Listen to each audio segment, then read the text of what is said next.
दोस्तों एक गरीब आदमी था जिसके पास एक मुर्गी थी। पहले वो आदमी उस मुर्गी पर ज़रा भी ध्यान नहीं देता था, लेकिन जब वो मुर्गी की देखरेख शुरू करता है तो उसके कुछ महीनों बाद अचानक वो मुर्गी सोने का एक अंडा देती है। पहले तो उस आदमी को यकीन नहीं होता कि ये अंडा सोने का है, लेकिन जब वो आदमी उस अंडे को लेकर सुनार के पास जाता है तो वो उसे बताता है कि ये असली सोना है। आदमी काफ़ी खुश हो जाता है और घर आ जाता है। अब वो मुर्गी रोज़ एक सोने का अंडा देने लगी और देखते देखते वो आदमी अमीर हो जाता है। अमीर होने के बाद वो सोचता है, मैं रोज़ एक अंडे मिलने जितना सब्र नहीं कर सकता, क्यों ना मुर्गी का पेट काट कर एक ही बार में सारे अंडों को बाहर निकाल लिया जाए। जब वो आदमी उस मुर्गी को काटता है तो उसके अंदर से कुछ भी नहीं निकलता और वो आदमी काफ़ी दुखी हो जाता है और देखते ही देखते कुछ सालों में वो पहले की तरह फिर से गरीब हो जाता है। दोस्तों उस आदमी ने क्या गलती की? पहले वो मुर्गी की तरफ थोड़ा भी ध्यान नहीं देता था, फिर उसने ध्यान देना शुरू किया तो उसे भी बदले में सोने के अंडे मिले। फिर उसके मन में लालच आ गया और वो मुर्गी के बारे में बिना सोचे सिर्फ अपने फ़ायदे के बारे में सोचने लगा और अंत में उसने सब कुछ बर्बाद कर दिया।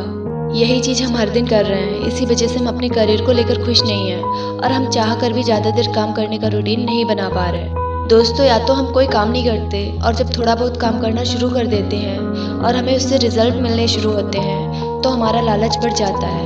हम सोचते हैं हम एक दिन में ही बहुत ज़्यादा काम करना शुरू कर दें और यही लालच हमारे काम के रूटीन को बिगाड़ देता है और हमारा बना बनाया रूटीन टूट जाता है। दोस्तों जिस दिन आप चीज़ों को बैलेंस करना सीख जाओगे उस दिन महान लोगों की लिस्ट में शामिल होना शुरू हो जाओगे और आपका जीवन आसान होना शुरू हो जाएगा। इसलिए पहले ऐसे नियम बनाओ जिसे आप हर हाल में आसानी से फॉलो कर पाओ। दिन भर में 10 घंटे पढ़ने का सपना है तो शुरुआत 1 घंटे से ही करो, तभी आप जीवन में बैलेंस बनाना सीख पाओगे, वरना आपकी उम्र बीत जाएगी और आपके हाथ कुछ नहीं आएगा। अभी जितने भी दिन लॉकडाउन के बाकी हैं उनमें एक नियम बनाओ कि मैं कल से रोज़ 1 घंटा अपनी पढ़ाई या उस काम को दूंगा जो करियर बनाने में मेरी मदद करेगा।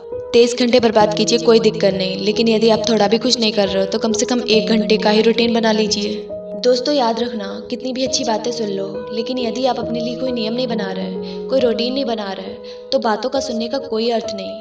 आपका जीवन कभी नहीं बदल पाएगा। क्या आप कल से 1 घंटे अपने ज़रूरी कामों को देंगे?